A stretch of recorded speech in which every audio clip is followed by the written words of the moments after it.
彰化咧，因为着大雨，大高线有土石流，公路佮铁路有一段时间拢暂停哦。也毋过透早已经畅通了，因为花莲路昨暗开始就一直在地动，在11线34.4公里的所在是有大规模的崩山，即马路嘛已经畅通了。东门大桥哦，桥墩是有淡薄仔稍微地动摇袂停哦，民众是拢真惊吓。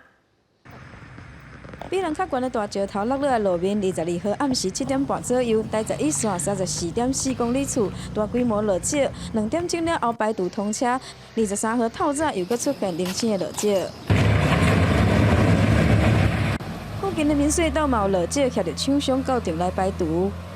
在4月3号的地震以后，那我们事实上整个苏花公路有6处我们是觉得在边坡要特别来加强的，那这个都年底会做好。22号下晡，花莲水崩山大桥线边坡有土石出落来，嘛有土石流流过铁路。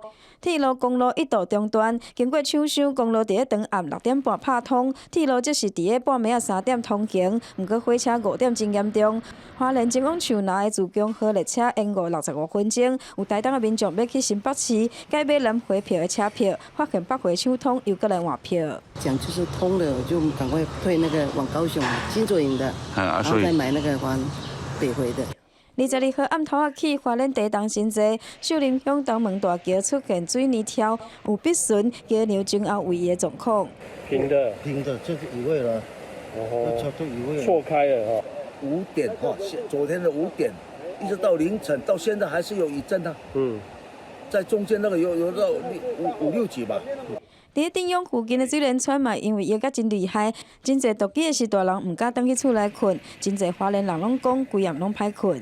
现在还是很多余震的，我们村民都很怕。你看我到现在都没有睡觉呢。